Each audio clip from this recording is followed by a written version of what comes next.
Nós paramos onde, Tomé? Nós paramos na... Olha, ele começa fraquinho, vocês já notaram, né? A semana passada foi assim também. 518. Nós paramos na questão 518, foi a última que fizemos, né, Tomé? Hoje é 519. Ótimo. Então, o Tomé está sempre em dia com as questões que nos esperam para a continuidade do estudo. Nós vimos na semana passada 2 questões falando sobre a ligação dos espíritos às famílias, às pessoas que estão no mundo físico e aqueles que são atraídos para as reuniões de indivíduos em suas causas particulares. Nós vimos que os espíritos eles são atraídos tanto para as pessoas quanto para aqueles grupamentos que estão buscando defesas de ideais, projetos comuns que eles também gostem. Então é muito fácil de entender isso, né? Vocês já imaginaram um espírito músico procurar se aproximar de uma reunião de jogador de futebol? Se o interesse dele é a música, se ele sente e vibra com a música, ele vai estar reunido àqueles que gostam da música. Então você encontrará almas encarnadas que vibram com a apresentação de uma orquestra e vai encontrar um público invisível que também gosta da mesma coisa, naquele ambiente, atraído por esta emanação, por esta vibração. E se você quer algum outro detalhe a esse respeito, vá no livro Nosso Lar, do Espírito André Luiz, através do médium Chico Xavier, e vá ao capítulo que está descrevendo o campo da música. Em Nosso Lar, existe um lugar destinado à execução, ao desfrute sonoro. E ele é muito eclético. É um campo em formato retangular, bem vasto, e em cada um dos 4 vértices, ele possui um estilo de música sendo executado, sendo um ambiente próprio para quem gosta daquele estilo musical. Mas no centro, quando você une os vértices em uma linha imaginária e descobre onde está o centro, naquele centro, os que estão ali produzindo músicas se dedicam à música celeste, à música sublime. Nas extremidades dos vértices estão as manifestações regionais da harmonia musical. Mas no centro, André Luiz conta que se reúnem aqueles que gostam desta harmonia superior. E André Luiz, cada um de nós pode até pensar assim, poxa vida, eu acho que ninguém vai lá pro meião, né? O que gosta de samba vai ficar no samba, o que gosta de, sei lá, de música de outro estilo. Porque no tempo do André Luiz não tinha rap, não tinha rock, o livro foi escrito em 1940, 30 e 39, não tinha nada disso, né? Eram, sei lá, nem isso, jazz, menos ainda, que é muito americano, né? Mas aqui no Brasil, né? Teria o quê? Aquelas músicas brejeiras, as músicas do dia a dia, forró, né? Aquelas coisas assim. Então você fica imaginando, poxa vida, a hora que você chega no campo da música, deve ter um montão de gente no samba, marcha rancho, né? Antigamente, do tempo, de quem será aqui que é marcha rancho, hein? Eu nem vou... Ó, ele levantou a mão, mas eu não perguntei se foi o Valdiner. Mas aquelas coisas que no Brasil, dos idos de 30, 40, eram comuns, né? Agora, você lê o livro e André Luiz te revela uma coisa interessante. Que, na verdade, o maior público vai para o centro do campo de música. Não fica nas extremidades. Um ou outro, tem lá uma meia dúzia que fica ali apreciando aquelas músicas dos seus tempos de encarnado. Mas a maioria se concentra na vibração que vem através da música sublime, a música celeste. Então, vocês vão vendo como esta questão da sintonia atrai espíritos também para aquelas apreciações coletivas. não só para os indivíduos, mas para aquele conjunto de afeições que canaliza a atenção dessas almas também, ok?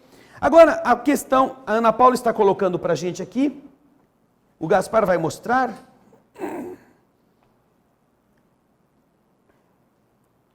O projeto, não o projeto Imagem, esse daqui está no livro da Igorina Cunha, Cidade no Além.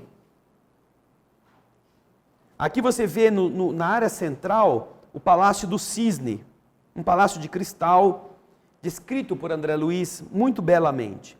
E depois você vai ver algumas imagens que ela também fez durante enquanto o seu corpo dormia, seu espírito foi até a cidade e grafou. Vejam só aqui, olha. Vocês vão ver o Palácio do Cisne bem aqui ao centro, ó, onde está o campo principal, a música sublime. E nos 4 cantos, eu disse que era um retângulo, não é? Mas você está vendo que aqui é um redondo. Existem os coretos destinados às músicas regionais. E assim, os espíritos que vão ao campo da música podem escolher a que música eles vão se afinizar ou vão prestigiar com a sua presença. Com a certeza de que a finalidade não é deleite. Eu vou lá passar meu tempo ouvindo umas musiquinhas. Não. É um exercício de espiritualização. Obrigado, Gaspar. Um exercício de espiritualização, de elevação, de abastecimento do espírito. No plano espiritual não tem nada desse negócio de passar tempo, matar o tempo, se divertir. Não. Mesmo quando a gente vai se divertir, a gente vai aprender. A gente vai se abastecer. A gente não joga fora aquilo que é a maior preciosidade para o espírito, que é o tempo. Então, nós podemos encontrar lá, em nosso lar, qual é o capítulo 28, 40 e pouco, Ana Paula, vê para mim o número do capítulo. No primeiro Palácio do Cisne, ele estava apresentando, Ana Paula. No primeiro que você pôs, aquele mais bonito, ele colocou, isso, olha, capítulos 43 a 46. Se vocês entrarem no livro Nosso Lar, nos capítulos 43 a 46, vão encontrar as referências a esta questão. Bom, agora vamos para a pergunta 519, a primeira de hoje. Kardec volta ao mesmo tema. As aglomerações de indivíduos, como as sociedades, as cidades, as nações, elas têm seus espíritos protetores especiais? O que vocês acham? Vamos lá. Bosco, o que você acha, Bosco? Tem ou não? Tem. Sim. Sabe dar algum exemplo? Do Brasil. Ismael. Sim, já foi revelado que, e nós vamos encontrar na história psicográfica a lavra de Humberto de Campos falando sobre Ismael, entre outros, né? De um espírito responsável pela comunidade brasileira. Mas não é só pela comunidade. Fala, Bosco. Também tem do Rio de Janeiro, que é São Sebastião também. São Sebastião? É comemorado dia 22. Mas espera aí, isso daí, você leu isso em livro espírita ou você... Não, livro espírita. Em que livro? Falha. Então você procura para você afirmar, porque é certo, claro, cada igreja, cada região costuma dedicar-se a um santo da Igreja Católica, não é? A um santo. Como a Nossa Senhora Aparecida é a padroeira do Brasil, na visão católica. Mas isso não quer dizer que na visão espírita seja Nossa Senhora Aparecida, tanto que você mesmo disse que é o Espírito Ismael, não é Nossa Senhora Aparecida. Não que ela não seja, mas esta é uma votação do ser encarnado. É como você ser adepto de, sei lá, Francisco de Assis, você gostar de Clara, você gostar de São Jorge, e você ter a figa do São Jorge, que nem o Ricardo tem escondido ali, ó, a figa do São Jorge, ele vai com o símbolo do São Jorge no carro dele, você está dentro do porta-luva, né? Tudo isso daí, eu estou inventando, tá? Mas só para ele ficar vermelho. Tem pessoas que escolhem estas coisas, né? Escolhem este hábito de ser devoto, porque acha bonita a história de vida, quer ter uma história parecida, ou se identifica porque seus ancestrais cultuavam aquele ser. Isso é uma coisa, mas eu estou falando em responsabilidade espiritual assumida, independentemente do que os homens disseram que seria. Então, por exemplo, nós temos algumas referências que há alguns espíritos que também são responsáveis, além do Ismael, que seria o responsável por todo o nosso contexto civilizatório brasileiro, espíritos responsáveis pelos diversos estados brasileiros. Naturalmente, de uma elevação não tão sublime como a de Ismael, mas também espíritos superiores, espíritos com missões muito nobres, vinculados a estes agrupamentos. Do mesmo modo que existem espíritos responsáveis pelas comunidades chamadas de cidades, que se submetem aos espíritos que são responsáveis pelos estados, que se submetem ao espírito responsável pela comunidade brasileira, e assim por diante. Nós vemos em nosso lar que é um sistema de governo onde há uma participação de todos e há subdivisões de trabalhos. Existem 12 ministros responsáveis por cada ministério. Cada ministério, e são quantos ministérios em nosso lar? Quantos? Quantos ministérios há na cidade de nosso lar?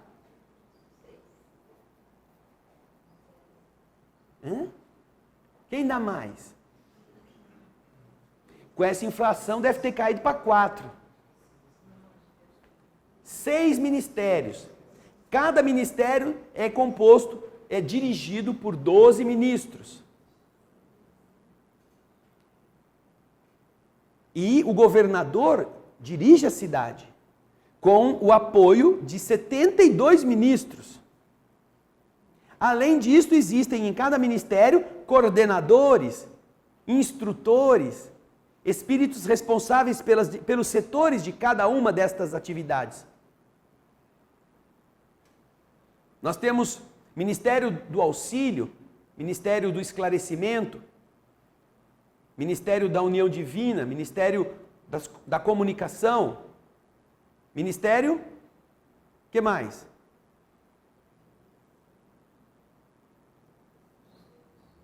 Da Elevação, Ministério?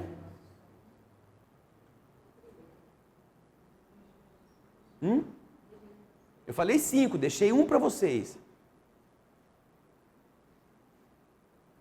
Elevação, União Divina são os ministérios mais sublimes. Comunicação e esclarecimento. Depois tem do auxílio. E depois?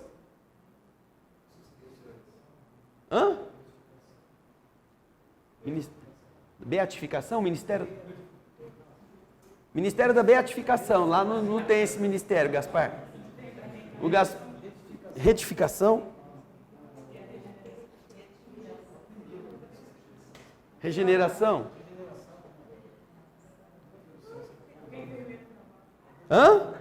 Ministérios da cidade de nosso lar. Hein? Vamos lá? Eu já falei 5. Então, nós vimos em nosso lar que existe uma administração. E vimos que também essa administração acontece nos níveis menos elevados, nos níveis mais inferiores. Você vai descendo da região umbralina, onde está nosso lar está no umbral ainda, e você vai, por exemplo, para a zona intermediária, onde você vai ter ali postos de socorro. Postos de socorro que tem um dirigente, que tem grupos setorizados de responsáveis, que tem funções específicas para cada uma das atividades. E assim as coisas vão também sendo organizadas. Então, Kardec, na pergunta 519, submete aos espíritos esta indagação. As aglomerações de indivíduos, como as sociedades, as cidades, as nações, têm seus espíritos protetores especiais? Especiais no sentido aqui de específicos. Protetores para aquele grupo. Possuem ou não? Vocês disseram que sim. Alguém acha que não tem? Alguém acha que não? Fala, Felipe. Tá com essa cara de que eu acho que não. Eu acho que tem, sim. Você acha que tem? Acho que tem. Ok. Então ninguém quer arriscar no não.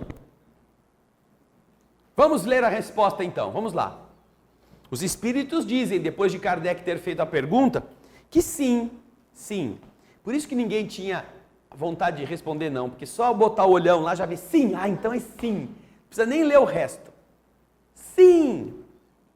Porque essas reuniões são de individualidades coletivas, que marcham com um objetivo comum e que têm necessidade de uma direção superior. Sociedades, cidades, nações, estes grupos, eles estão reunidos com ideais, com vontades, que se congregam em um determinado sentido. E aí também é preciso ter alguém do plano espiritual que os ajude a seguir numa determinada direção. Agora, uma vez que se fala em sociedade, não entendendo apenas a palavra sociedade por uma cidade, uma comunidade grande, por exemplo, a nossa instituição se chama Sociedade Beneficente. Outras instituições também são sociedades, ou seja, são associações de pessoas com objetivo comum. E as pessoas que se unem para fazer coisas erradas? Também tem espíritos que as ajudam? No sentido negativo? Tem ou não tem?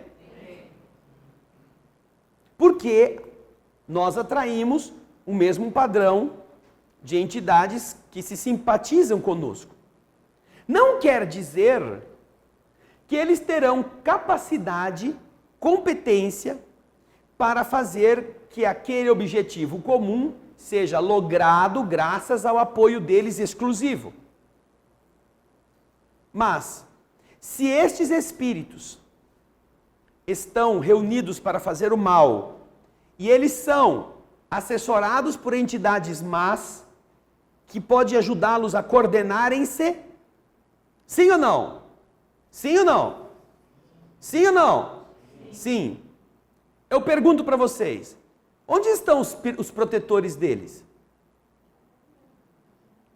10 malfeitores que se unem numa sociedade entre eles para dar golpes.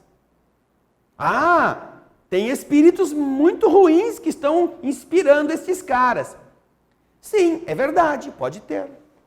Mas e os outros 10 protetores? O que estão fazendo? Desistiram? Jogaram a toalha? Ou seja, você começa então a raciocinar que se eles estão preferindo ouvir aqueles espíritos ruins com quem eles se afinizam, os outros 10 estarão trabalhando para que espíritos mais elevados possam dirigir aquele grupamento, vamos dizer, trevoso, para as experiências dolorosas que eles precisam. Eles encarnados e os espíritos que os assessoram. É muito bonito observar, no plano espiritual, como que essas sociedades vibratórias inferiores, que acham que têm poderes para fazer tudo o que querem, estão submetidas, ainda elas, a uma supervisão luminosa de entidades que as querem ajudar a que despertem. Se você ler os livros de Lúcio, você vai ver sempre isto. Despedindo-se da Terra, quando o maioral lá tem, no final, esse processo de, vamos dizer, de desvendar suas tramóias, muitos dos espíritos que estavam envolvidos naquela sociedade negativa, são resgatados. Quem já leu o livro Despedindo-se da Terra? Vocês se lembram disso? No final do livro? Um momento em que tem o maioral lá, não tem? Então, vocês se lembram quem era o maioral? Quem era o maioral? Você leu o mesmo livro? Li. Mas eu não lembro o nome do majoral. Eu lembro que... Você lembra o nome do livro? Lembra ou não, Ricardão? Lembro da capa do livro. A capa do livro. É que tem imagem, né? Livro bom começa pela capa, tem a imagem. É a única imagem que tem no livro, é a única que ele lembra. Dali. E aí, o maioral? Quem que é o maioral? Não, eu não lembro o nome. Eu lembro que teve vamos dizer assim, a proposta dele seguir para um mundo melhor, para ele se melhorar. Ele preferiu ficar no... Sim, mas até aí você vê que ele foi deixado. E os espíritos deram corda para que no final todos eles pudessem ser retidos num globo de energia e ali pudessem ter essa sua capacidade de decisão de um lado ou de outro. Quem? Elaine, fala aí. Ela lembra o nome do cara. Fala lá. Não lembrei não, filho. Não? Não. Vai lá no Gaspar. Vai lá, Gaspar. Caifás? Lembrou, Ricardão? Ou não? Ele não sei, eu vi esse nome, mas não sei quem é não. Ó, Ricardão, não sei quem é esse cara não. Quem que é o Caifás, Ricardão? Não lembro o nome. Hein, Ricardão? Quem que é? Estudou a história. Bota lá no filmar você. Fala, Elaine. Porque vocês estão falando, estou lembrando aqui no finalzinho, o mestre vai conversar, eles estão conversando ali, e Caifás é irredutível, né? Ele fala não, não, não, e Jesus fala para ele, eu ainda te espero, resumidamente, né? Eu ainda te espero. E aí todo mundo fica de coxa. Eu nem sabia que era ele. Aí eu falei, nossa, o cara está lá até hoje. É. Então você imagina que, então os maus se uniram e agora como vai ser, né? Se eles são maus e estão reunidos sob uma tutela negativa, todos eles também estão sendo tutelados por bons espíritos, que são os responsáveis pela evolução da humanidade. Não são os maus que governam as coisas, por mais intolerantes, por mais ameaçadores que eles sejam. Não são eles. São os bons espíritos. Se você vai ler o livro Obreiros da Vida Eterna, esse que nós estamos estudando no nosso programa O Espírito da Letra, leia o capítulo 8, 9, quando eles vão até as Furnas para resgatar ou tentar ajudar o padre Domênico. Vai a enfermeira Luciana, o padre Hipólito, o André Luiz e o assistente Jerônimo, os 4. Mais a presidente da instituição, a diretora espiritual, a irmã Zenóbia. E eles então começam a falar com o padre Domênico. Depois que termina a falação com o padre, e que ele começa a entender o porquê que ele está ali, como é que, se ele aceita ou não sair dali, a irmã Zenóbia, ela pede para o padre Hipólito pregar para todos os que estão na furna, na escuridão trevosa. Porque, dentro de mais algumas horas, vai passar pela região o que eles chamam de fogo purificador. O fogo purificador não é o inferno que anda, como algumas pessoas às vezes imaginam. É uma tempestade elétrica, magnético-elétrica, que surge nos ambientes quando há uma concentração muito grande ou uma polarização muito grande entre a densidade de pensamentos ruins, que atrai uma ação contrária, que produz faíscas elétricas que dissolvem estes miasmas e que incendeiam todas essas regiões que estão poluídas pelas construções mentais desses espíritos. Não quer dizer que o raio vai consumir o espírito. Mas, provavelmente, seja por uma indução psíquica, seja por uma ação elétrica ou magnética, do mesmo modo que as entidades amigas criam campos elétricos para defender as instituições do plano espiritual e os espíritos não conseguem passar, do mesmo modo que lá também na casa transitória de Fabiano existem barreiras elétricas como defesa que soltam raios que paralisam os espíritos caso eles queiram invadir, não para matá-los, mas para paralisá-los. O fogo purificador produzirá também reações desagradáveis nas entidades que forem colhidas por ele. E então, esse livro foi escrito em 1940 e alguma coisa. Se você ler o livro e você ouvir a resposta dessas entidades trevosas, a convocação das entidades amigas para que elas possam aceitar ser resgatadas, e os espíritos que foram lá, eles jogam redes, cordas para o abismo, a fim de que qualquer espírito que tivesse vontade sincera pudesse se agarrar e ser trazido. Vocês vão ver o que os espíritos falam, estas entidades, em uma obra escrita em 1940 e alguma coisa. Ana Paula vai ver para mim a data. 46. Estávamos acabando a Segunda Guerra Mundial. Se você vê a argumentação que esses espíritos usam nesta obra, neste umbral, você vai entender o que você está ouvindo hoje na argumentação destes seres que acham que roubar é lícito.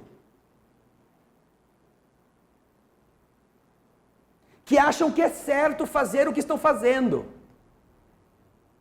Você vai ver o paralelo quase que perfeito entre a argumentação destes seres trevosos que estão naquela região umbralina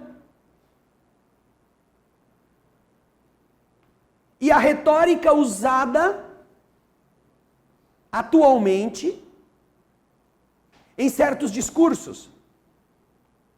É a mesma. O mesmo argumento, a mesma coisa, a mesma justificativa. Basta ler com ouvidos e olhos atentos.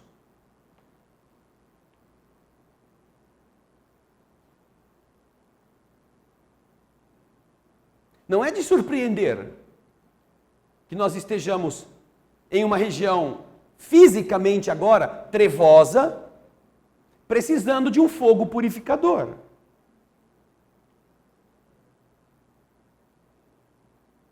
Que representa exatamente o quê? A vinda para a vida física de um grande contingente de entidades desta natureza, deste pouco entendimento, desta evolução precária, e que tomaram corpos para serem convocadas a uma última oportunidade de serem decentes, de serem criaturas que possam cooperar com a renovação da Terra no sentido positivo. É a chance. Então, se você observa o paralelo, não há dúvida. E não sou eu que vai atestar isso, é você mesmo que quiser fazer a leitura. Veja, são argumentos que estão lá, que eles dizem, nós não precisamos de vocês, nós vamos tomar essas coisas. E nenhum espírito, nenhum aceita ser resgatado. Nenhum. Quando eles recolhem, apagam os holofotes e recolhem as redes, tirando o sarcasmo, tirando a gozação dessas entidades, eles voltam para a instituição, a casa transitória. E a irmã Zenóbia fica muito contente com o resultado, apesar dos outros 4 estar dizendo, puxa vida, não conseguimos trazer ninguém. Foi triste a gente não ter resgatado um só. E ela diz para eles, vocês não se incomodem, porque o que foi semeado hoje, a hora que as coisas começarem a explodir no céu, vocês vão ver como vai fazer efeito. E dito e feito. Ele descreve em um capítulo todinho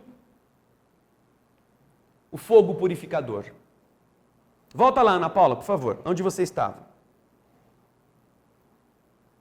O padre fala, né? O padre Hipólito vai falando. Aí um deles começa, depois que o padre fala, calou o realejo do padre! Começa a gritar lá, um deles. Longas filas de sofredores acorriam de todos os recantos, olhando-nos a claridade das tochas a uma distância de 30 metros, aproximadamente.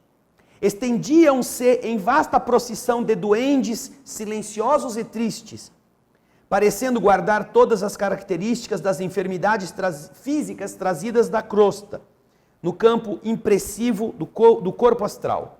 Viam-se ali todos os necessitados de todos os tipos, aleijões, feridas, misérias, exibiam-se ao nosso olhar, constrangindo-nos os corações. Muitos deles, ajoelhados, talvez na suposição de que fôssemos embaixadores do celeste poder, em visita ao purgatório desditoso, mantinham-se em posição de profundo respeito, embora deixando transparecer na face angustiada indescritíveis padecimentos.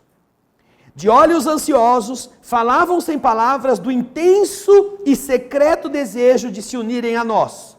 Entretanto, algo lhes impedia de fazê-lo.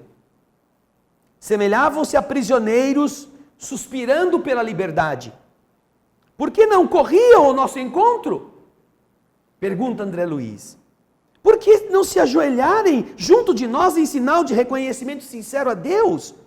Desejando penetrar a causa daquela imobilidade obrigatória, esclarecimentos, André Luiz queria saber por que aquilo estava acontecendo. Entre a multidão compacta, aquele povão que estava lá, e eles, cavava-se profundo fosso, havia um buraco. E onde surgiam possibilidades de transposição mais fácil, onde estava mais fácil eles passarem pelo buraco, reuniam-se pequenos grupos de entidades que se revelavam por sinistra expressão fisionômica. Pequenos grupos que ficavam nas passagens. Eu não podia ter nenhuma dúvida. Aqueles rostos agressivos e duros sustentavam severa vigilância. Que faziam aí esses verdugos? Permaneceriam dirigidos por potências vingadoras, com poderes transitórios na zona das trevas? Ou agiriam por sua própria conta, obedientes a desvairadas paixões da mente em desequilíbrio?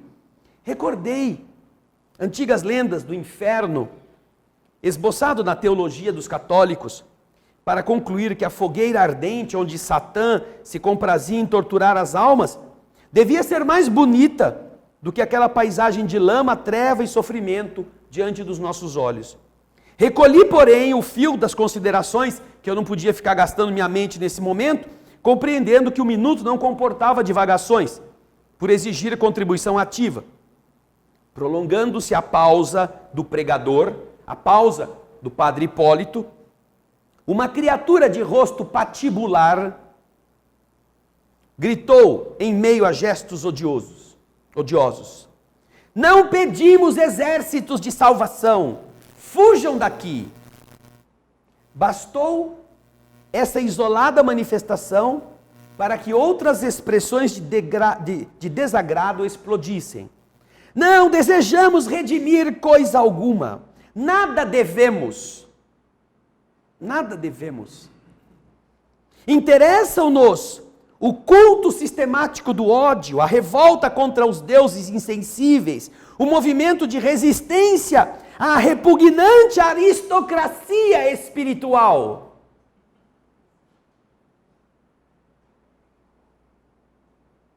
Morram os pregoeiros da virtude falsificada. Caiam os oportunistas de além-túmulo.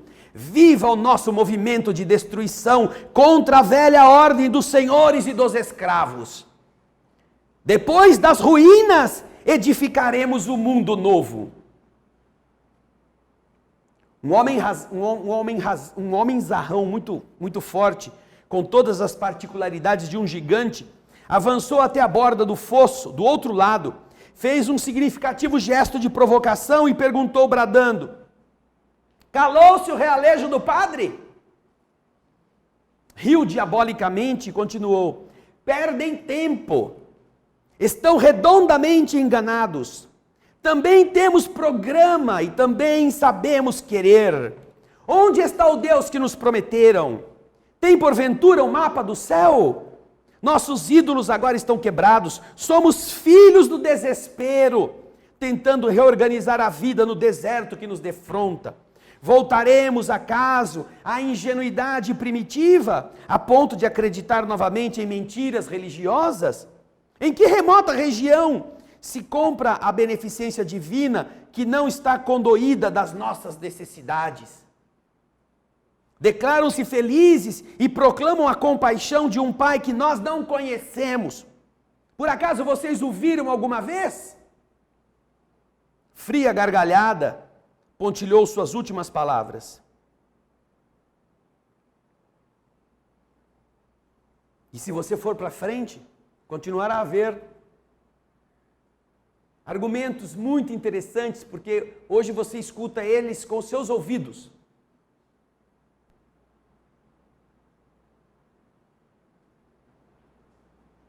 Na boca de pessoas que estão alegando direitos. E outra coisa não querem exatamente senão explorar e pisar naqueles que eles mesmos enganaram. Certamente que não estamos aqui para generalizar. Há pessoas de boa intenção, há pessoas que têm pensamentos positivos, que são lutadores de coisas boas. Mas os argumentos são muito semelhantes ao que nós estamos ouvindo diariamente. E que estão justamente levando pessoas a impedir que outras sejam resgatadas. Polarizando, como eles fazem,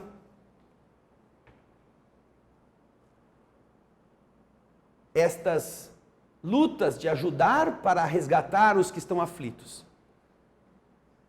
Então, nós vamos ver, um pouquinho mais para frente, passar o fogo purificador.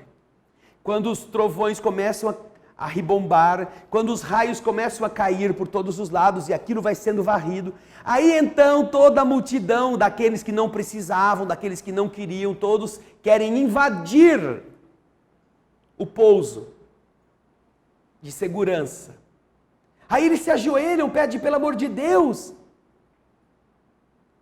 E como é que eles vão resgatar agora? E a irmã Zenóbia diz: todos aqueles que de verdade se arrependeram, que o seu coração está, apesar de errado, está arrependido, eles construirão para si mesmos uma força que os tornará mais leves, e eles flutuarão daquela região lá de fora, e eles serão trazidos aqui para dentro do pátio, onde eles serão recebidos por nós. Todos os outros que apenas ficarem esbravejando, pedindo compaixão, pedindo clemência, mas que não tiverem tido essa mudança, ficarão chumbados onde estão ou fugirão em desespero. E é assim que acontece. Ou seja, o próprio fogo purificador, que é desencadeado pela concentração mental negativa das criaturas que estão lá, é um benefício para elas. Mas antes de passar o fogo purificador, foram os agentes da luz tentar resgatar aqueles que estavam lá. Explicar para eles, dizer: olha, vai passar uma coisa muito ruim para vocês, venham conosco. Se vocês aceitarem, arrependam-se, modifiquem-se, corrijam-se de forma sincera. E nós poderemos levá-los daqui. Não queremos pregação. Nós nos bastamos. Então, é assim que acontece. O amor chega primeiro. E então os espíritos amigos tentam ajudar aquelas comunidades em sintonia com coisas ruins, onde estão ajudadas também por entidades ruins que se associam a eles. Ou seja, Quando eles resgatam o grupo de 10, eles vão resgatar mais ou menos uns 30, porque aqueles 10 estão assessorados por outros 20, que são vibratoriamente falando amigos deles. Então você já imaginou que são 40 os que se beneficiarão com a ajuda? O bem não se intimida, não se intimida. No outro livro, Esculpindo o Próprio Destino, o Espírito Lúcio conta o mergulho que fazem entidades luminosas, devotadas, às regiões subcrostais, aos ambientes abaixo do nível da Terra, onde as trevas estão ali de forma a dominarem aquilo que eles pensam que é o patrimônio deles. Espíritos perversos, com o compromisso de lá estarem para ajudá-los, mas sem até mesmo a oração. Eles não podem orar. Aceitam visitar o abismo e lá permanecer como se fossem escravos dessas inteligências. Eles têm que fazer o melhor que eles podem sem se denunciarem.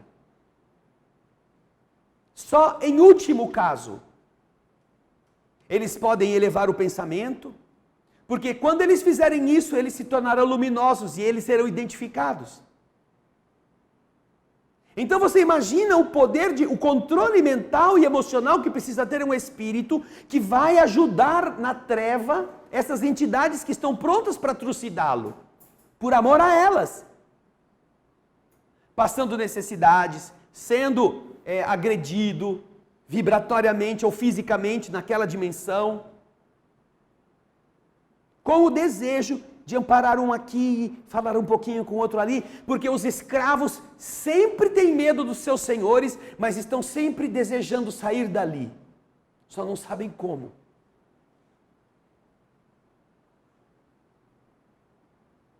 E quando encontram alguém que lhes dá uma palavrinha, que chama num cantinho e fala com ele, ai, você acredita nisso? Ai, que bom que você me disse essa coisa. Como é que a gente pode fazer? Fica aqui, a gente vai se unindo devagarzinho, até que chega a hora de todos serem resgatados. Imagina, alguém que vai à região mais trevosa e não pode sequer pedir ajuda mental. Tem que se bastar a si mesmo com a sua própria fé para não se denunciar. E tem que semear o bem, dar como uma fonte sem que os outros percebam. Veja que coisa linda é o processo de ajudar. Que vai muito além desse nosso modo canhestro de entender, ai, o mal, quanta entidade maldosa, o mundo está perdido na mão. Ora, como o mundo está perdido se quem gerou toda a terra é o Criador do universo? Você chega na sua escola e encontra a parede pichada. Oh, quanto mau aluno tem aqui dentro. Não, um só pichou a parede. Talvez com a ajuda de 2 ou de 3, 2 ou 3 quebraram a carteira onde se vai estudar, depredaram o banheiro.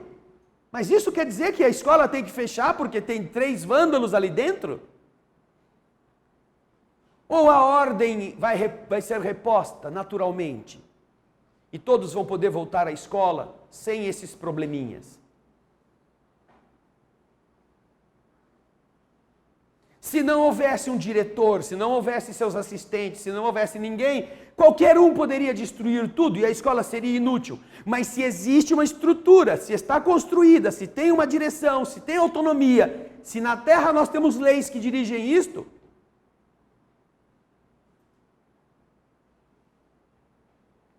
não são os malfeitores que vão governar. Podem parecer que governam por um tempo. Então você observa que há uma perfeita adequação ao discurso dessas entidades, e eu só li um trechinho deles, a postura psicológica destes espíritos e aquilo que nós estamos vendo, não só em nosso país, mas no mundo. Esses são os espíritos que reencarnaram. E é óbvio que vão defender essas coisas. Óbvio. Agora, quem está governando não são nem eles, não são os espíritos que se simpatizam com eles, que pode parecer até que estejam no poder. Quem está governando é quem dirige a terra. Quem sabe que pode deixar essas coisas acontecerem até a hora em que a gente apresente, olha, aceita mudar de lado ou vai ser mudado pelo fogo purificador para um outro mundo? Essa é a sua escolha. Não tem eleição. É o indivíduo que escolhe. Não é democracia. É autocracia. É o indivíduo decidindo seu destino. E os que não sabem decidir serão vitimados pelas escolhas erradas e aprenderão com elas.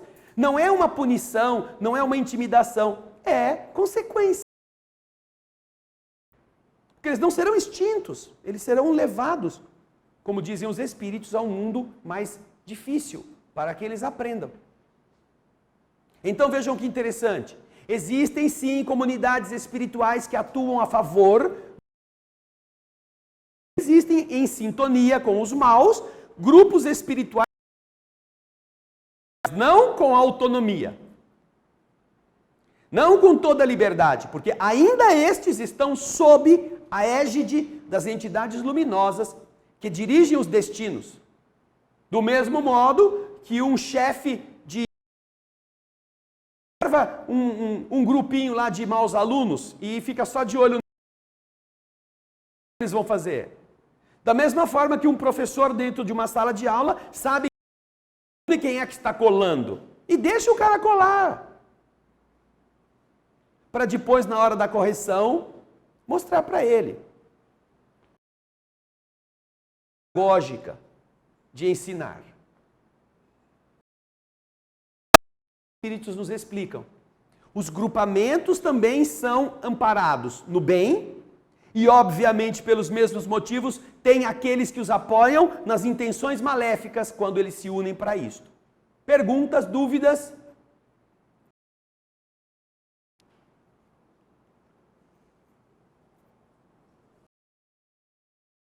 Vamos então para a questão seguinte, que tem uma ligação direta com esta.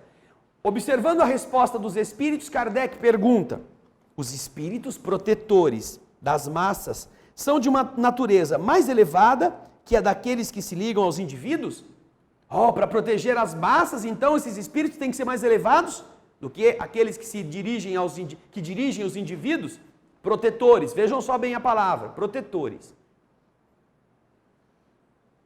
E a mesma lei continua valendo. Qual é a lei?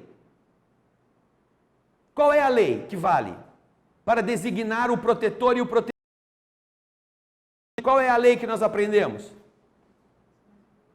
A gente ia para um aluno de primeiro ano? Sim ou não? Não. O protetor está definido pela capacidade do protegido.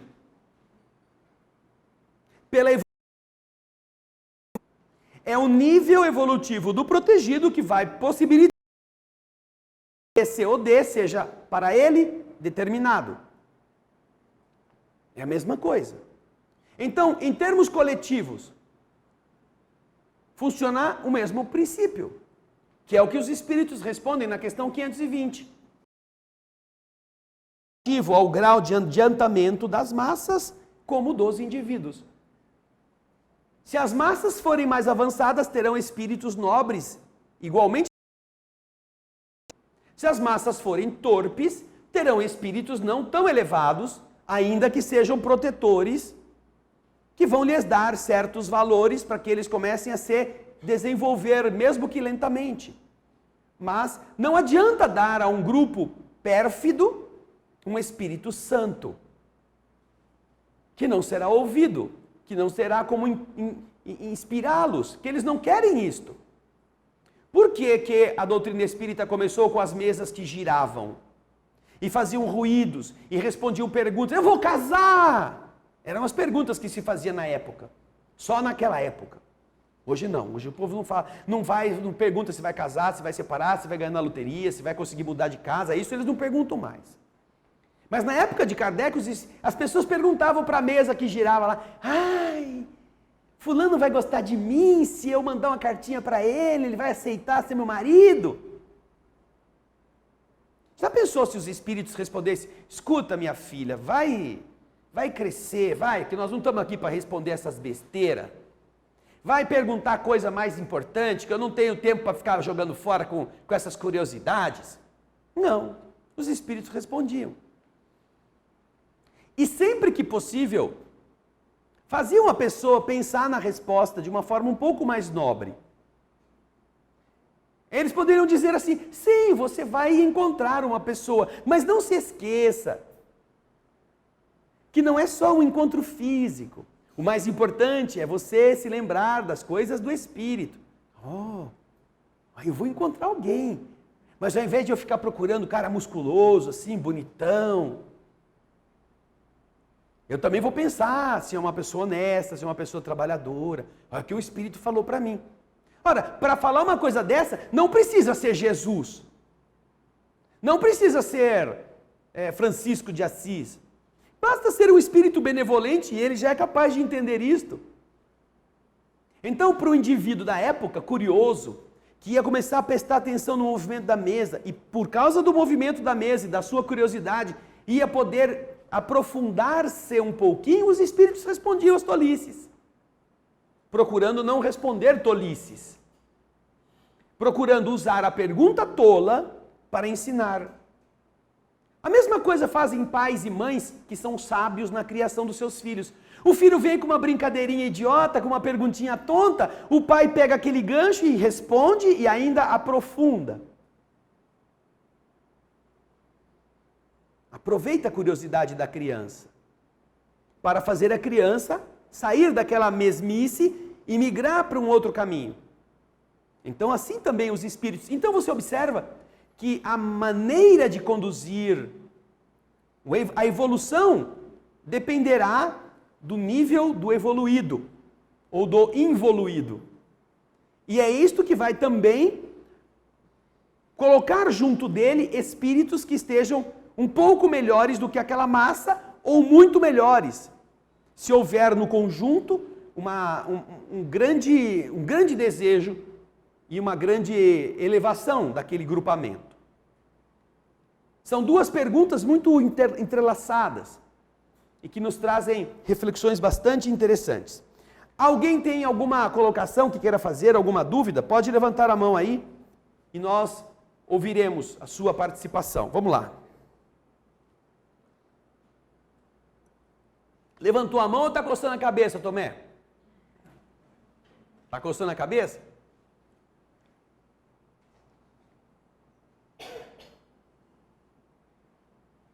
Alguém tem alguma dúvida? Ou quer fazer alguma colocação? Senão a gente vai para a pergunta 521. Vamos lá então. 521. Certos espíritos podem ajudar o progresso das artes, protegendo aqueles que delas se ocupam? E aqui a gente pode pensar, né, se é arte, se é ciência, se é filosofia, se é o pensamento. Existem espíritos que podem ajudar estas áreas específicas? O que vocês acham? Sim ou não? Por que vocês acham que sim? Elaine?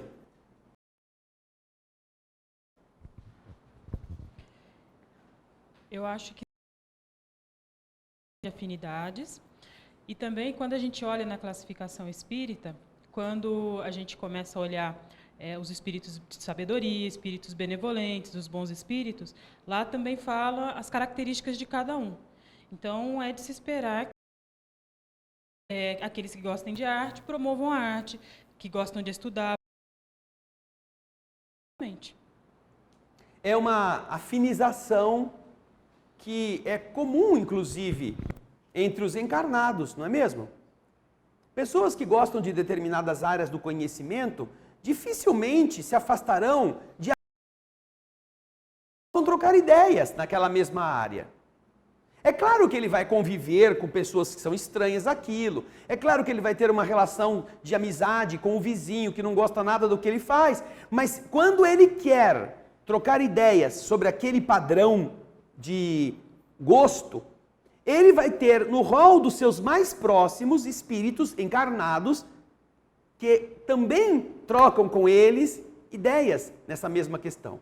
Vamos falar do esporte, por exemplo. O cara gosta de correr. Ele vai ser amigo do cara que joga ping-pong? Não vai. Amigo de prática esportiva? Não. Ou, se ele quiser muito ser amigo daquele cara, ele vai aprender a jogar ping-pong. E vai falar para o cara, ó, eu jogo um ping-pong hoje com você, mas amanhã você corre comigo? Porque eu também gosto de correr. Mas, se cada um só se dedicar ao que gosta, o corredor não vai perder seu tempo com o jogador de ping-pong, o tenista de mesa. O nadador não vai perder o seu tempo com o arremessador de dardo. Porque eles vão estar se dedicando às suas áreas. E então ele vai procurar quem? Ele vai procurar um amigo que nade bem, para os dois nadarem juntos e um estimular o outro a nadar mais. Vocês já viram que existem nas maratonas aqueles que treinam a maratona juntos? Mas um deles não é para ganhar a maratona. Eles escolhem o que tem mais condições e os dois treinam juntos. Mas eles se inscrevem para a maratona, uma maratona olímpica, por exemplo. Os dois se inscrevem, conseguem o índice e um deles vai correr na frente.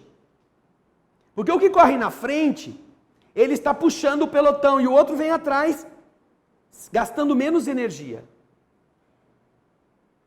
Aí chega uma hora que ele sabe que o outro está mais capacitado do que ele para ganhar a maratona. Então, depois de ele ter ajudado o amigo, estimulado o amigo, está do lado do companheiro, ele sabe que o companheiro vai assumir a frente e vai ganhar. Vai disputar os primeiros lugares. É muito interessante, inclusive, que no jargão do atletismo, eles usam esse nome, o cara é o coelho. Sabe o coelho? Tem uma corrida de cachorro, né? Lá tem um coelho mecânico que eles soltam e o coelho corre sim pelo coelho. Porque eles querem pegar o coelho, na verdade eles estão seguindo para ver quem chega. Eles chamam esses atletas que estão na corrida para ajudar o outro que tem mais chance do que ele como coelho. Ele vai na frente e o outro vai atrás. Aí chega uma hora que não vai ser ele que vai ganhar, é o outro, porque o outro é que tem a pegada do fim para chegar até a medalha. Então, isto é uma das formas por meio das quais nós encontramos espíritos que também se aproximam das pessoas para desenvolver certas inclinações, para inspirar um cientista, inspirar um professor, inspirar um pensador na solução de um problema que ele também já teve. Imagina um psicólogo na Terra que tem um problema, tem um cliente com um problema grave, um paciente que ele não sabe como resolver. Ele vai consultar um padeiro na hora de dormir? Ai, Jesus, por favor, manda um espírito que sabe fazer diversos pães, porque ele vai me ajudar a eu resolver o problema do meu paciente. Nunca que um padeiro vai saber como funciona o psiquismo. Ele vai ser ajudado por alguém que compreende esta trama psíquica que pode estar sendo envolvida, pode estar sendo manipulada na mente do paciente no outro dia, quando ele acordar. Nossa, eu sonhei com alguém que me falou tal coisa e faz sentido. Esse alguém precisa conhecer.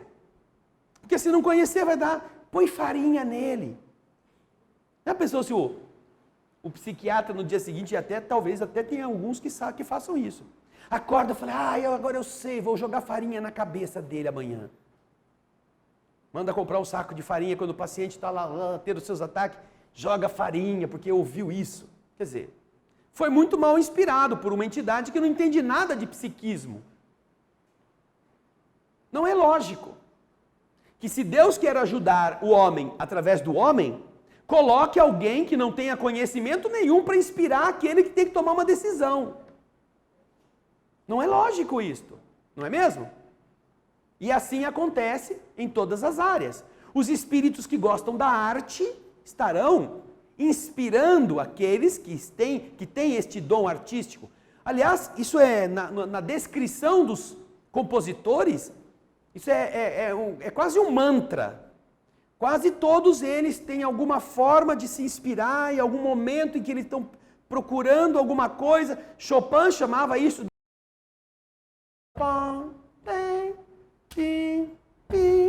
Ficava tocando teclas a esmo.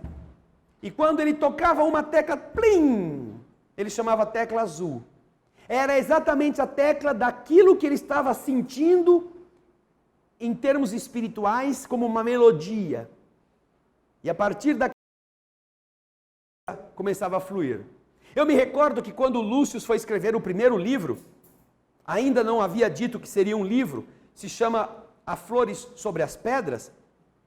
Através de uma outra médium, ele se apresentou e disse: olha, nós vamos começar um trabalho, você aceita? Eu falei, se você não tiver outra coisa melhor para fazer e quiser... Eu sou a porcaria que você conhece. Ele falou assim, não há problema, eu corro risco. A única coisa que eu vou te falar é que a primeira frase é: a sineta soou no portão. Grande ajuda. Não é? Um espírito vai dizer para você que a primeira frase do que você vai escrever é azul. E então marcamos o dia, marcamos o horário, me preparei, cheguei no computador e comecei. A sineta soou no portão. E aí não parou mais. As imagens começaram a vir, o que ele queria que a gente fosse comer. Uma história inventada na hora por ele, porque eu não sabia o que era. Que portão é esse? Que época é esta? Por que soou? Era o carteiro? Era o cobrador? Era o oficial de justiça? Era o noivo, o namorado traído? Era o inimigo, o assassino? Vai saber. É a nota azul. À medida que isso soa, você abre a comporta e a entidade trabalho que você topou fazer pode dar continuidade, travar a porta. É o girar a maçaneta para que a coisa comece. Então os artistas, os músicos, os pintores, às vezes ficam jogando cor na tela a esmo assim. Não estou com vontade de pintar nada. E começa, plum, plum, plum. Daqui a pouco, olha só, isso aqui parece tal coisa. Aí é isso mesmo. Aí ele começa, aí constrói uma obra. Naturalmente não se trata daquelas obras clássicas, não era assim que funcionava. Mas estas fontes de inspiração dos mais modernos, dos que estão aí catando, né, usam esse processo. Então, é interessante que a gente realmente encontra certos espíritos, como diz a resposta, ajudando o progresso das artes, protegendo aqueles que delas se ocupam. Vamos ler a resposta, é uma longa resposta, e com ela nós terminamos esta parte da intervenção dos espíritos naquilo que diz respeito aos protetores. Lá no 489, que começou lá no 489. Os espíritos respondem: existem certos protetores especiais e que assistem aqueles que os invocam quando eles os julgam dignos. Mas, que quereis vós que façam com aqueles que creem em ser o que não são? Eles não fazem os cegos verem, nem os surdos ouvirem. Os antigos fizeram divindades especiais. As musas não eram outras senão a personificação alegórica dos espíritos protetores das ciências e das artes, como designaram sob o nome de Lares e de Penates os espíritos que eram os protetores da família. Entre os modernos, as artes, as diferentes indústrias, as cidades, os continentes, têm também seus patronos protetores, que não são outros que os espíritos superiores, mas sob outros nomes. Cada homem, tendo seus espíritos simpáticos, disso resulta que, nas coletividades, a generalidade dos espíritos simpáticos está em relação com a generalidade dos indivíduos. Que os espíritos estranhos para aí são atraídos pela identidade dos gostos e dos pensamentos. Em uma palavra, que esses agregados, assim como os indivíduos, são mais ou menos bem rodeados, assistidos, influenciados, segundo a natureza dos pensamentos da multidão. Entre os povos, as causas de atração dos espíritos são os costumes, os hábitos, o caráter dominante, as leis, sobretudo, porque o caráter de uma nação se reflete em suas leis. Os homens que fazem reinar a justiça entre si combatem a influência dos maus espíritos. Em toda parte onde as leis consagram as coisas injustas, contrárias à humanidade, os bons espíritos estão em minoria, e a massa dos maus que afluem entretém a nação em suas ideias e paralisa as boas influências parciais perdidas na multidão, como uma espiga isolada no meio das sarças. Estudando os costumes dos povos ou de toda a reunião de homens, é fácil de se fazer uma ideia da população oculta que se mescla, que se mete, que se miscui em seus.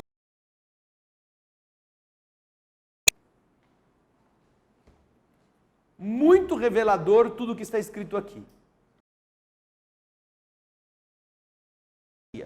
Como pessoa, como povo, como grupamento coletivo. Ok? Pensemos nisso. Temos nesse momento mais de 1.600 pessoas conectadas na transmissão do encontro desta noite e procuraremos aqui responder a questão daqueles que nos enviaram comentários ou perguntas. Raquel Rosa, de Itanhaém. Queridos irmãos, a inversão de valores anda tão grande que no ano passado precisamos tirar o nosso filho da escola pública porque ele estava sendo ameaçado pelos colegas por ser filho de policiais militares. Colegas de escola, cujo pai, tem esta profissão. Aliás, isso não é só na escola. Alguns policiais militares, a paisana, estão muitas vezes correndo riscos de vida quando são descobertos como policiais por assaltantes. Outros tiram sua farda no quartel e saem a paisana para andar como civis pela rua, para não receber um tiro de alguma coisa, de algum lugar oculto. Então, mas é verdade. Nós estamos vivendo estas realidades como um processo de depuração. Não é que nós devamos apenas criticar esses desmandos, não só nessa questão, mas em tudo que nós estamos vendo, na honradez, na correção, nos valores mínimos da família, porque isso daqui é grave, mas também não é grave o nosso desperdício, o nosso materialismo. Quantas horas nós passamos no shopping ou assistindo televisão e quantas horas nós passamos rezando ou conversando com Deus? Não é estranho isto? Nos dizemos católicos, evangélicos, crentes, espíritas e outras ervas. Mas o que isso muda nosso comportamento? O que isso muda nossa conduta? Passamos de criaturas menos volúveis, abdicamos de nossos hábitos nocivos para nos tornarmos pessoas que dedicam seu tempo a uma vida sadia? Ou nos deixamos arrastar pelos modismos? Também isso é uma futilidade, para o espírito, quanto outras coisas que nós estamos vendo. Mas você tem razão em realçar um dos aspectos deste nosso caldeirão de ações. Mas é exatamente para que nós decidamos, é a nossa autocracia. Se nós soubermos nos governar, não será isso que vai nos tirar do caminho que a gente acredita. Mas se nós formos governados pela maioria, aí nós seremos aqueles que estaremos sintonizados com o que os outros estão querendo em violência, em agressividade, para solucionar as coisas. E aí isso não vai resolver a questão como de verdade nunca resolveu. Existem as leis, e as leis devem ser cumpridas. E nós devemos apoiar as leis, porque as leis são o caminho mais seguro para que nós deixemos segurança também para todos. Ser homenageadas espontaneamente pela nossa eleição, pela nossa vontade. Não só úteis quando nos privilegiam, e não só ruins quando nos atrapalham. E como os que são submetidos a ela e aqueles que elegem os seus fazedores, entregarmos simplesmente a mão dos que a interpretam ou dos que as mudam. Este é um dever de qualquer cidadão. Defender, mesmo quando isso não tenha nada a ver com as suas rotinas pessoais. Mas defender por uma causa coletiva e nobre, não por um interesse sectário. Não porque, eu gosto do A, gosto do B e vou torcer para ele ganhar. Não coisas erradas com argumentos que outros também fizeram coisas erradas. Isso não é argumento. Isto é fuga, covarde, da sua própria responsabilidade. Portanto, Raquel, esta realidade nós estamos vivendo porque nós temos que aprender com ela a fazer diferente do que em outras vidas já fizemos. A escolher caminhos que sejam decentes, ao invés de querermos simplificar as coisas de uma forma mata, põe fogo, depreda, quebra, invade. E quando somos postos no lugar, aí somos injustiçados, aí a violência nos atacou.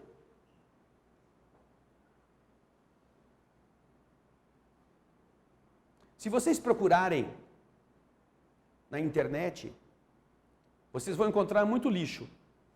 Mas existem coisas que você considerar que foram fraudadas. Vocês vão entrevistas feitas pelos antigos guerrilheiros, que depois se tornaram deputados, políticos no Brasil.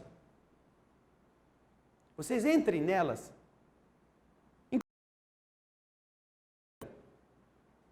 E outros da esquerda, que tiveram a decência de dizerem, quando nós estávamos aqui naquela época, lutando pelos nossos objetivos, nós não queríamos implantar aqui no Brasil uma democracia. Nós matamos porque nós queríamos implantar aqui uma ditadura. Eles dizem isto, e é a verdade.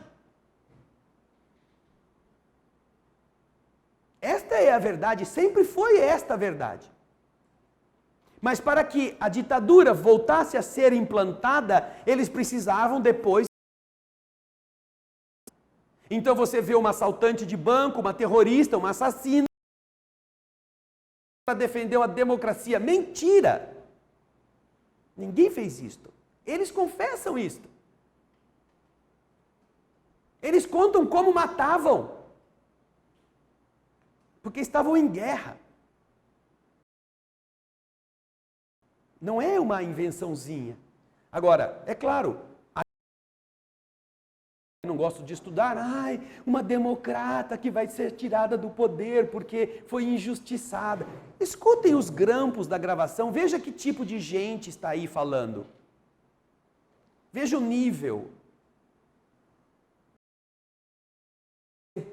da democracia, que quer que você seja um brasileiro feliz, que defende você. Não, ninguém defende você. E aqui não me refiro apenas a um lado. Eu digo que estas são coisas que a falta de virtudes pessoais fazem com que a igreja, ela ache que aquilo faz parte da sua chance de... E então se corrompe do lado A, do lado B, do lado C, pouco se importando com aqueles que deveriam estar defendendo. Não é ideologia que nós estamos falando aqui. Porque a coisa é ingênua ou mais repetida, é que esses indivíduos que tentaram construir uma ditadura do pobre, todos eles foram pegos ricos. Todos eles usaram os pobres para encher seus patrimônios. Todos eles, em todas as nações. Raríssimos foram os que morreram miseráveis, como o povo que defendiam. Raríssimos foram autênticos, a fim de recusar as facilidades da burguesia que eles tanto têm ódio. Então, ainda é pior. Defender o miserável para depois que estar posto lá pelo miserável mais miserável. Que é o que nós estamos vendo em toda parte. Mas é importante que a gente veja isto. É bom. Para que nós escolhamos na autocracia isto. Como vamos fazer as coisas? E é muito nobre, até agora, tem sido muito nobre como as coisas estão acontecendo.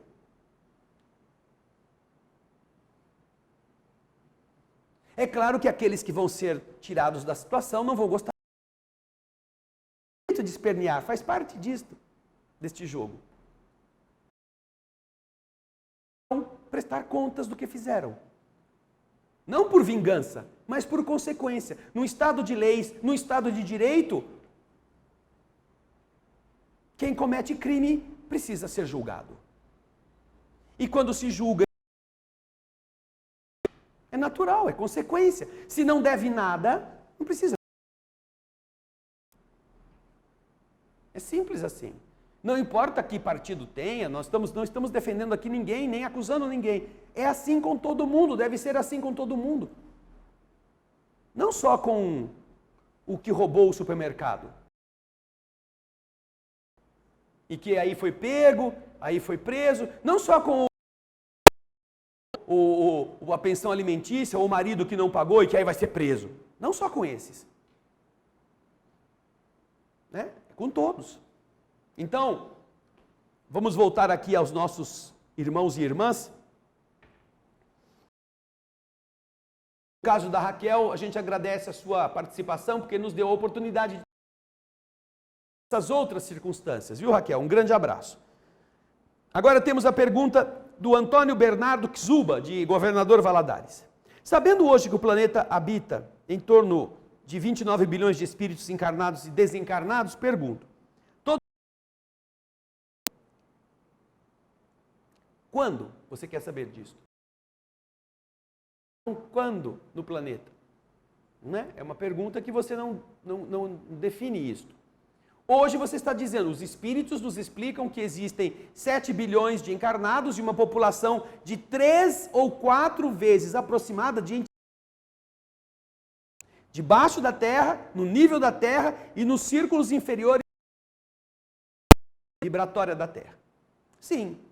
Eles estão aqui desde quando? Não sei. Podem ser espíritos que foram trazidos de outros orbes, como foi o caso dos exilados de Capela, para um período de estágio aqui. Nós sabemos, através do Chico, a caminho da luz, que quando os exilados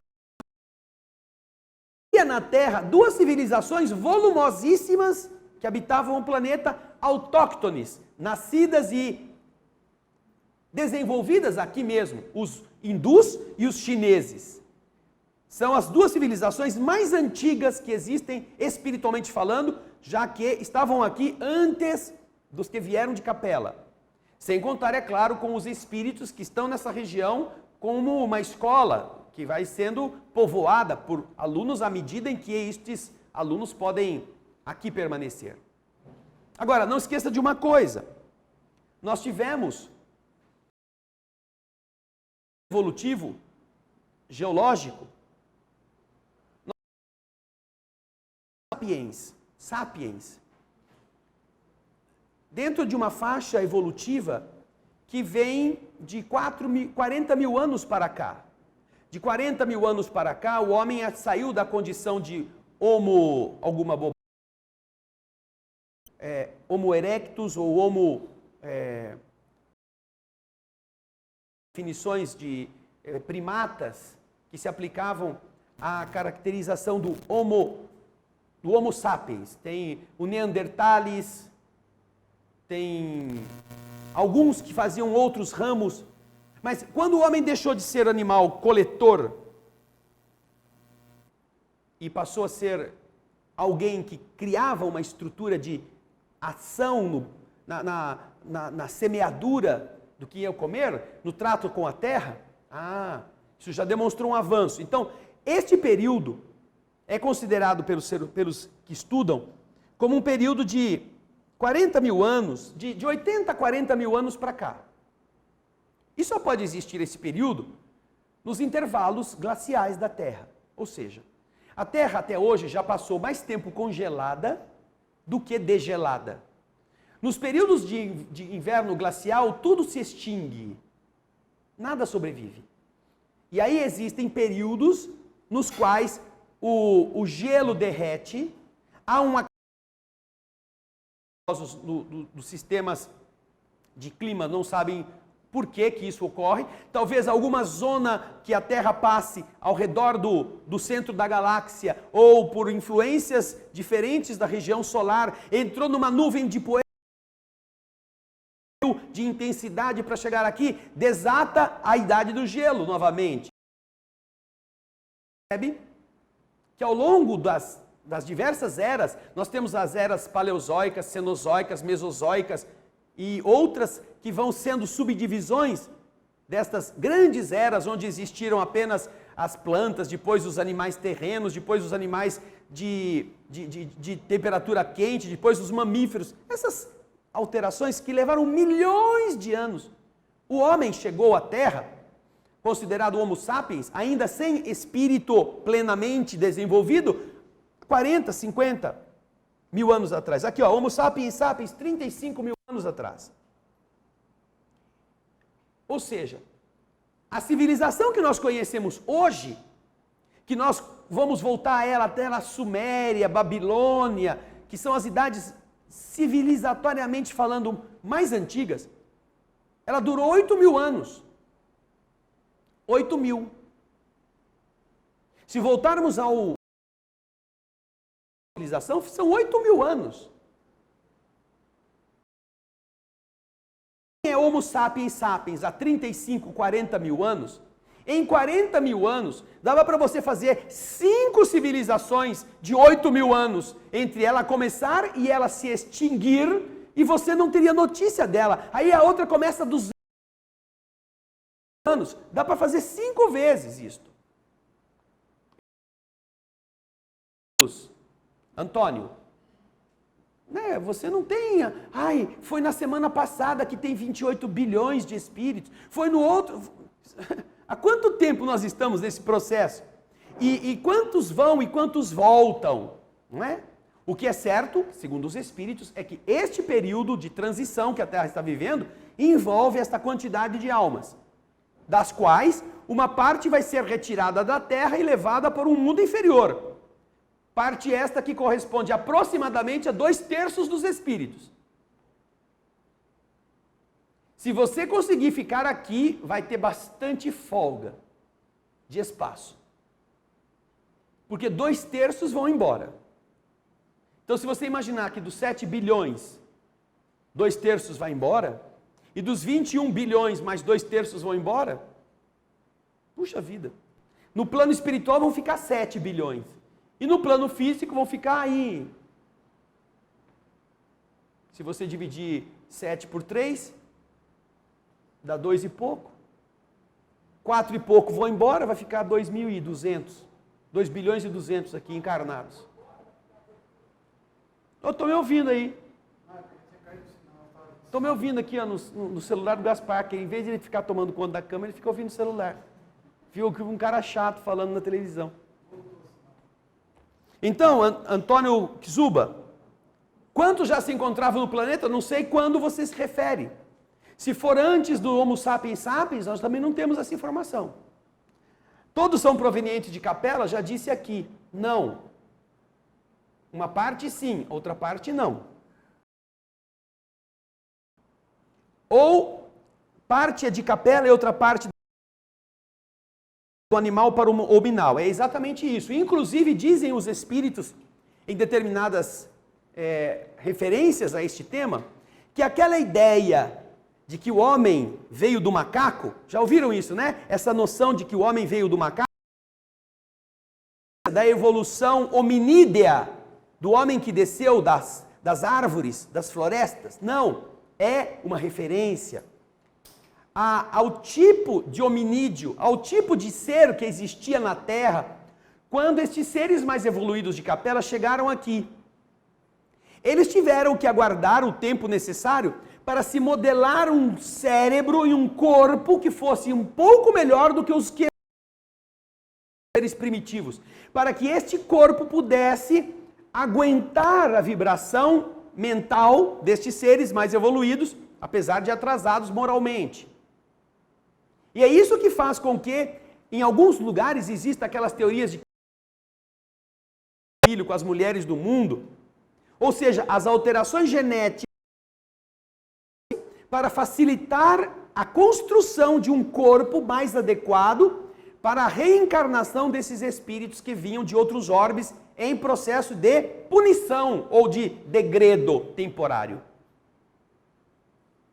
É muito interessante você analisar as coisas por essa ótica, porque é verdade. Há um salto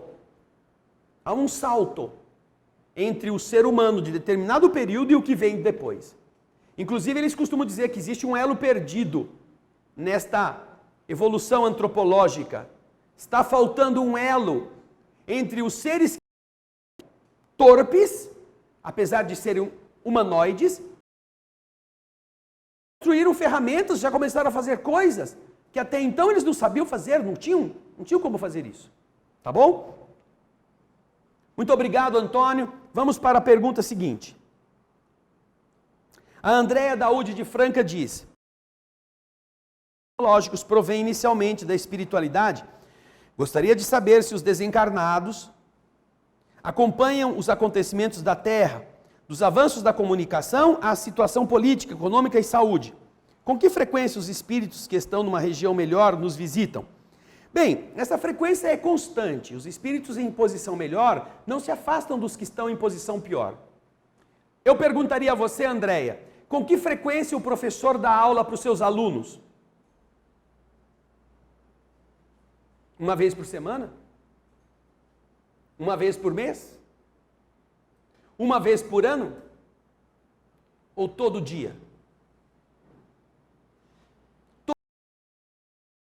Todo dia o professor enfrenta aquele grupo de heterogêneo, para a aula, todo dia ele ensina. E esse é o seu mistério, essa é a sua função. Todo dia os espíritos elevados estão encarnados ou desencarnados trabalhando. Agora, eles, do lado de lá, acompanham, junto com os encarnados. Eu vou dar 2 exemplos a você. Primeira, nosso lar, que já comentamos no começo do estudo, quando a guerra começa a se aproximar da terra. O governador da cidade tem que fazer uma reunião e falar nos altofalantes da governadoria para pedir que estão agitados porque os parentes dele que estão na terra vão entrar. Estão desesperados. Ou seja, um evento da terra que não tem nada a ver com o nosso lar. Não ia cair nenhuma bomba em nosso lar.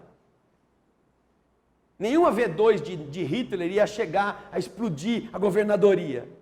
Não.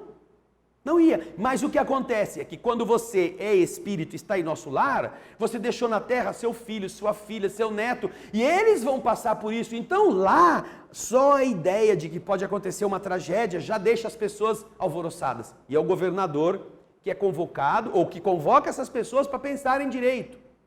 Está lá, no capítulo que fala sobre isso, que a Ana Paula não conseguiu achar aí. Do fim do livro Nosso Lar. E a outra fonte, de Allan Kardec, capítulo 18. Na Gênese de Allan Kardec você vai encontrar a referência, logo no começo, de que os espíritos se agitam na medida em que os homens se agitam. E que as humanidades penetram e se interferem uma na outra. Isso está lá. Na comunicação do espírito Arago, ele diz isto. As constelações interferem sobre as constelações, as galáxias interferem sobre as galáxias, os planetas interferem sobre os planetas, as humanidades interferem sobre as humanidades, os encarnados e desencarnados se interferem mutuamente. Com toda a clareza e todas as palavras, lá está, no capítulo 18, a referência a este assunto que você está perguntando. E a Ana Paula aqui está procurando lá no Nosso Lar.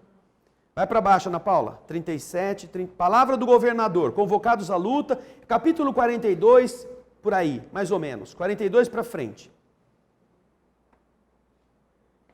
Do Nosso Lar você vai encontrar também, ok? Obrigado, Andréia. Vamos ver se tem mais alguma pergunta, Ana Paula. Tem ou não tem? Tem ou não tem? Vamos lá? É que chegou depois, então não deu tempo de colocar, mas posso ler? É da Solange Melfi, de Campinas. Ela pergunta: André, se as pessoas da Boate Kiss poderiam não ter morrido se optassem em não ir quando se morre porque chegou a hora? No livro Obreiros da Vida Eterna você vai poder entender essas questões. Há pessoas que precisam morrer naquela data. Indo ou não indo, elas teriam que passar por isso. Há pessoas que podem evitar morrer, mas não evitam porque querem se aventurar. Foi notícia essa semana de que um alpinista, o mais respeitado alpinista, que desapareceu há 16 anos atrás, teve o seu corpo encontrado numa avalanche do Monte Everest, que trouxe para baixo o seu corpo congelado. Ele precisava ter morrido naquele dia? Precisava? Não. Era só não subir. O que fez ele subir? O ímpeto, o desejo de aventura. Ele não foi obrigado a morrer naquele dia. Ele aventurou desnecessariamente. Agora, se a gente tiver que morrer, você pode ficar em casa e falar: não vou sair daqui. É a história da mulher que morreu de avião, que ela não andava de avião, ela tinha medo de avião. Ela falou: nunca vou andar no avião. Não vou nunca sair da minha casa, nem eu vou de carro. Sabe do que ela morreu? De avião. No tanque da casa dela, um avião levantou voo do campo, perdeu altura, perdeu sustentação, não tinha jeito, tentou descer numa rua, não conseguiu, bateu, invadiu uma casa, a ponta da asa do avião bateu na nuca da mulher, ela morreu no tanque de avião. Ou seja, tinha que acontecer. Agora, nós todos não precisamos morrer na data que estamos morrendo, porque nós estamos abusando de comida, de bebida, de descanso ou de exercício demais. Demais. E isso compromete o funcionamento orgânico. Não estou falando de saúde, estou falando de excesso. Então, Solange, a morte tem a data para a qual você mais ou menos preparou a sua vida. Mas é estranho a gente descobrir com os espíritos que a maior parte volta mais cedo, com muitos problemas, porque se mata ao invés de esperar morrer sozinho. Tá bom? Muito obrigado a você, Solange, obrigado a todos os nossos telespectadores, agradecemos muito o carinho de vocês, todos aqueles que estiveram conosco. Ana Paula, põe para mim no painel de controle que eu quero ver uma coisa, por favor. Aí mesmo onde está, Ana Paula, painel de controle. Sai dos dados, levanta a página. À esquerda. Isso. Ok. Aqui nós não temos uma queda da transmissão na emissão de banda. Atualiza essa página para mim, Ana Paula. Isso. Mesmo assim, está assim, tudo bem. Nós agradecemos o carinho de vocês. Nós vamos fechar os olhos para realizarmos a prece de encerramento. Obrigado, Senhor, pela oportunidade de pensarmos a respeito das leis do universo para serem aplicadas no nosso dia a dia, para entendermos os mecanismos evolutivos e para, com consciência, realizarmos da melhor forma a vivência dos ideais nobres que ajudam a implantação do reino de Deus a partir daquilo que somos, daquilo que fazemos, daquilo que pensamos.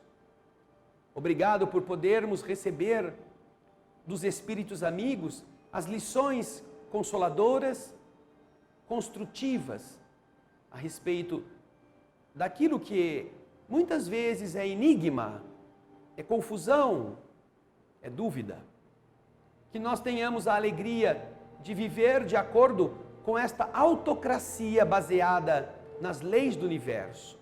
Não baseada no que os outros dizem, não baseada em ímpetos coletivos, mas baseada na nossa própria escolha, com valores superiores, que longe de espoliarem nossos semelhantes, lutam para que todos encontrem a esperança e a felicidade. Mesmo que isso custe a nossa fome, o nosso frio, mesmo que nós tenhamos que abdicar de valores para que outros tenham direito a eles. Obrigado, Senhor, por podermos sentir que a Tua vontade no bem pede daqueles que acreditam em Ti a mesma vontade, a mesma bondade. E assim tenhamos a oração por todos os que governam, mesmo quando estão em crises, por todos os que estão nas tarefas de consertar os erros, mesmo que usem da agressão ou dos dispositivos que ferem os interesses. Orar, Senhor, pelas nações da terra que estão destruídas por interesses mesquinhos de lado a lado, por governantes que tripudiam sobre a fome dos governados para enriquecerem, por outros que vendem bombas com a ambição de ficarem mais poderosos, enquanto muitos morrem, por aqueles que se esqueceram das palavras que você proferiu do amai-vos uns aos outros e preferiram explorai-vos uns aos outros. Que nós não sejamos daqueles que fazem eco a essas vibrações, mas possamos ser como Francisco, agentes que apagam o mal com a bondade sobre ele, que lutam contra o erro sem odiar o que erra, que corrigem o que está errado e ajudam o malfeitor a corrigir-se também. Ajuda-nos, Senhor, a viver na terra onde parece que o mal domina, como súditos do bem.